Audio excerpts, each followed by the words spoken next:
Coming up on Mountain News this morning, the body of a 10-year-old Breathitt County boy that went missing last week has been found. And a Floyd County teenager might stay behind bars after a judge denies request to reduce his $100,000 cash bond. Dedicated to Eastern and Southern Kentucky, this is WYMT Mountain News this morning. Good morning and a happy Wednesday to you, Mountain family. I'm Amelia Lee here with you on this August 13th. We are just about at 6 o'clock this morning, and it is time to check on in with our weather with Megan Dusmal. And it's kind of hot outside, Megan. I was not happy when I walked out the door with that heat. Yeah, it's a little bit of a warm start to your day, but temperatures this afternoon will be slightly cooler than what we saw this week. Emphasis on slightly. And that's because we're going to have rain for most of the region for a lot of the day. So it's going to keep us relatively cool. Here's a look at that live pinpoint Doppler radar.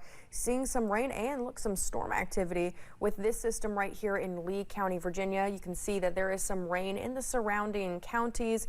And we also look at another cell just in Floyd County this morning. Again, some scattered showers around the counties surrounding it. But for the most part, this is the rain that we're looking at this morning. We'll continue to see the rain and storm activities through the next couple of hours and continuing to see that in the afternoon and evening hours. Temperatures right now are in those 70s, so it is a hot start to your day.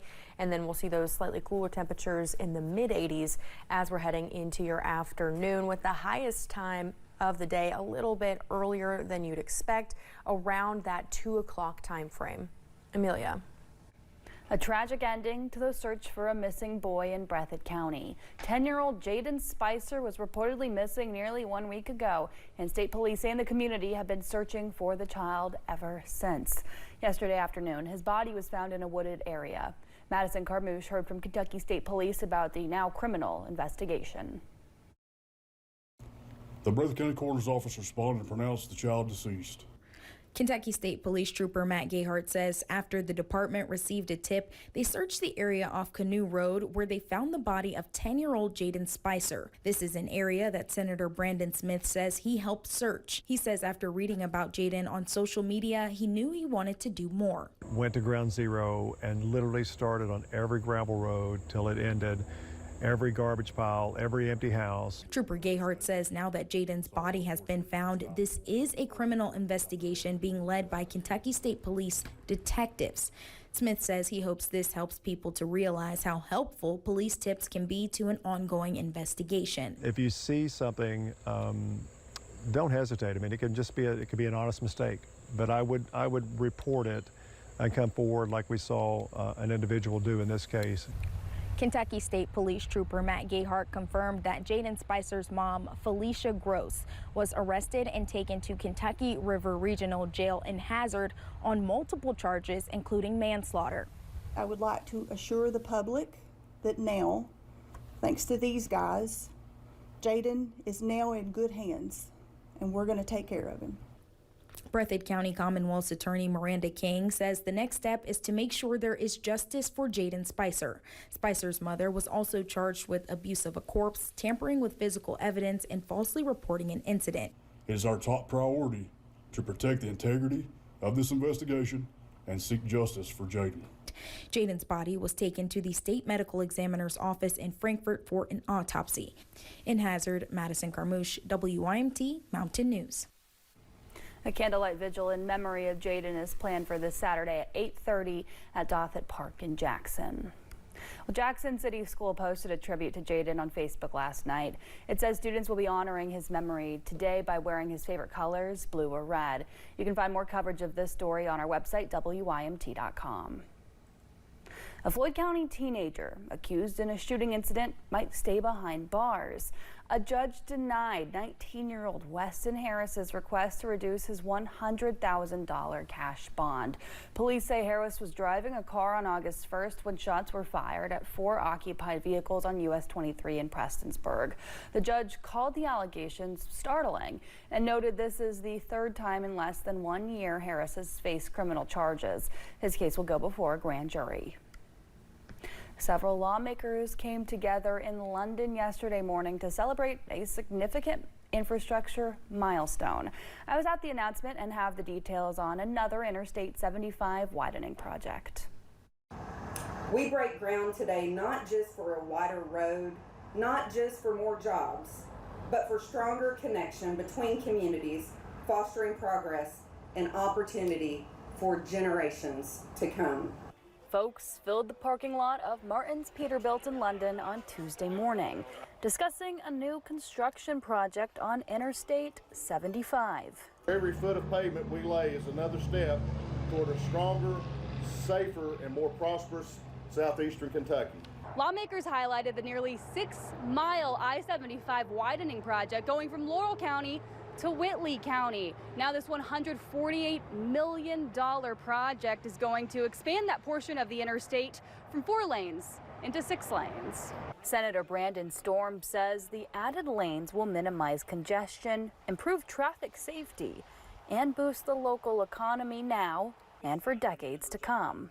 To see people working together and to see all the positive things happening here in the community and the growth and this crowd here today, it's awesome. You know, it's just about a legacy project. As construction begins on the project, Laurel County Sheriff John Root says it's important for you to slow down and be aware while in the construction zone.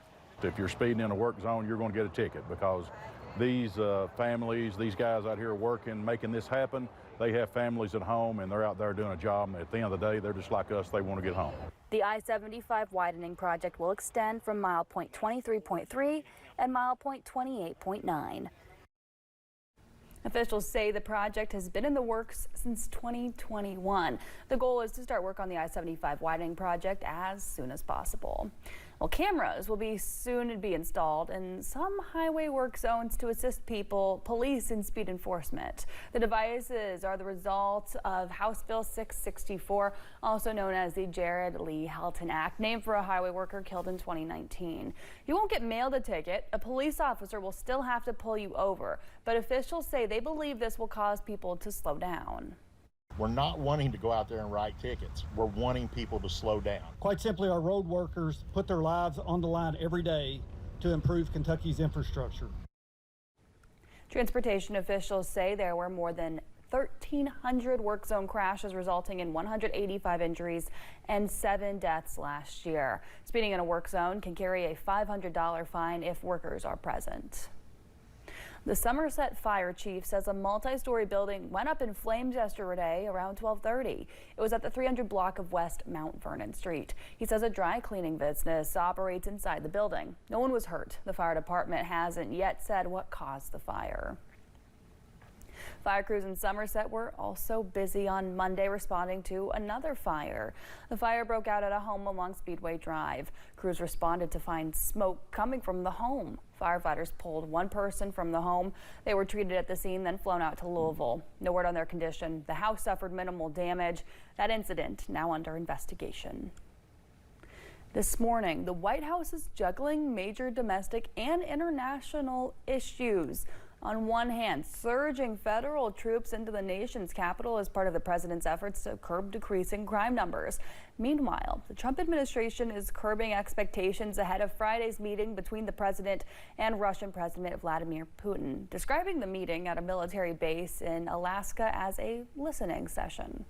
The president has deep respect for all parties that are involved in this conflict and are trying to bring this conflict to an end. This is a listening exercise for the president. Look, only one party that's involved in this war is going to be present.